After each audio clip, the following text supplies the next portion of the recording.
ladies and gentlemen, distinguished speaker, good morning. Martin Buber was once said the best way to avoid dialogue is to organize a panel. Despite the goodwill of a distinguished speaker, if we stay with the same definition of a problem, I'm afraid we'll end up again today with a series of monologues that do not meet each other. So I want to give a different perspective, maybe a creative one. And I hope that we can begin to untangle the mess we've got ourselves into. Let's start with a simple statement. To be a Jew is to belong to a religion and to a people. There are Jews for whom the belonging to the Jewish collectivity is mainly national, and there are others for whom the main Jewish expression is religious.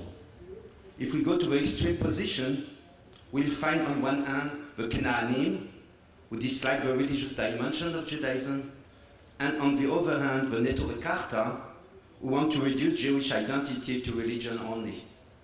Most of the Jewish people are not within those extremes, and they recognize that the dimension of ethnicity and belief are complementary. We are not the only case of ethno-religious identity. Almost all pre-modern peoples are like the Jews. They combine descent, ethnic roots, history, culture, and faith. Until modernity, most Jews accepted the Torah, the Holy Torah, as the central components of their collective identity. Therefore, it was natural and widely accepted that the rabbis should remain the gatekeepers of Jewish collectivity. Since modern times, the huge majority of Jews have stopped practicing the religious commandment and still continued feeling as full members of the Jewish people.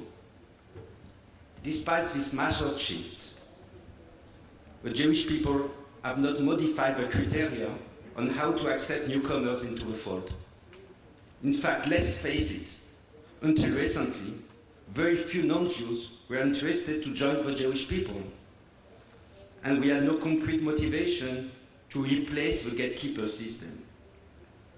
Where many other issues, the halacha has adapted to the new settings. The conversion issue left us with a frozen and maybe anachronistic gatekeeper system.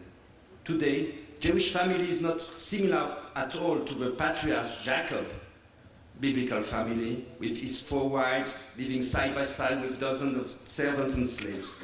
We need to examine whether an admission system that suited the medieval order fits contemporary reality. There are dozens of thousands of citizens in Israel that on one hand belong to the Jewish ethnic group, but who on the other hand do not believe in the biblical God. They cannot just believe. To allow them to comply with the gatekeepers' rules, we twist the facts. Israeli politicians pressure rabbis to convert Jews who do not believe in God and do not want to live an halachic life. It is cynical and immoral to pressure religious authorities. Rabbis, just like the Supreme Court judges, should have the utmost freedom to decide who fits their criteria for conversion and who doesn't. On the other side, the applicants to conversion are requested to lie and to pretend to be someone they are not. This is not the right way to enter a spiritual, authentic journey to Judaism. Threats to fire a rabbi who do not comply to a politician diktat is morally unacceptable. In the 21st century, Judaism is not only a religion. I'm speaking now as a sociologist, not as a rabbi. So Judaism is a civilization. The Jewish people is a transnational cultural community, transnational, with a core state and a vibrant diaspora. Zionism was a political response to a political problem. In the conversion debate, which is a civilizational issue, the Jewish response should be a civilizational response. What does it mean in practice? If people cannot belong to the Jewish people through pious feeling of God, then we need to provide them with a new alternative process, one that enables them to open the door to the Jewish people by learning about Jewish civilization and its past and present accomplishment. This process should be applied to any individual who has Jewish descent. The Jewish Agency knows to develop intensive program in Israel to provide the participant with deep knowledge of Jewish history and of its collective destiny. This program will be open to any person of Jewish descent, ever in Israel and the diaspora.